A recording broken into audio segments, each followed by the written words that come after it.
தலைவர் மல்லிகார்ஜுன கார்கே வரும் 15ஆம் தேதி தேர்தல் பரப்புரைக்காக தமிழ்நாடு வருகிறார். அண்மை செய்தியாக பார்க்கிறோம். தமிழகத்தில் வரும் 19ஆம் தேதி வாக்குப்பதிவு நடைபெற இருக்கக்கூடிய நிலையில் தேசிய தலைவர்கள் தமிழகத்தை நோக்கி படையெடுத்து வருகிறார்கள். அந்த வகையில் நாளை ராகுல் காந்தி வரக்கூடிய நிலையில் 15ஆம் தேதி காங்கிரஸ் கட்சியின் தேசிய தலைவர் கார்கே வர இருப்பதாக தகவல் வெளியாகியிருக்கிறது. கடலூர் மற்றும் புதுச்சேரியில் பிரச்சாரம் மேற்கொள்ள இருக்கிறார் மல்லிகார்ஜுன கார்கே. தமிழகத்தில் 19ஆம் தேதி வாக்குப்பதிவு நடைபெற இருக்கக்கூடிய நிலையில் அகில இந்திய காங்கிரஸ் கட்சியின் தலைவர் மல்லிகார்ஜுன கார்கே வரும் 15ஆம் தேதி வாக்கு சேகரிக்க தமிழ்நாடு வருகிறார். கடலூர் மற்றும் புதுச்சேரியில் பிரச்சாரம் மேற்கொள்கிறார்.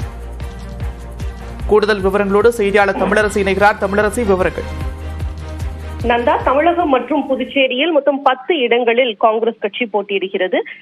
நாளை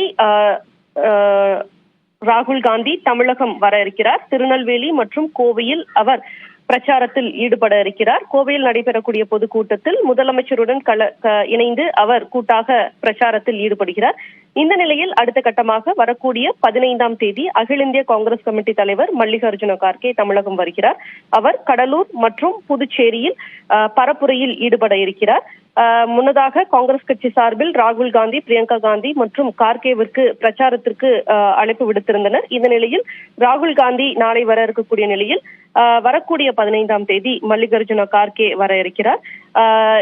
அவர் அந்த கடலூர், கிருஷ்ணகிரி மற்றும் மயிலாடுதுறை பகுதிகள் இருக்கக்கூடிய காங்கிரஸ் கட்சி வேட்பாளர்களை ஆதரித்து இந்த பிரச்சாரத்தில் ஈடுபட இருக்கிறார். அதே போல புதுச்சேரியில் போட்டியிடக்கூடிய வைத்தியலிங்கத்தை ஆதரித்தும் அவர் வாக்கு சேகரிப்பில் ஈடுபட இருக்கிறார். நந்தா, நன்றி தமிழரசி, விரிவான விவரங்களுக்கு.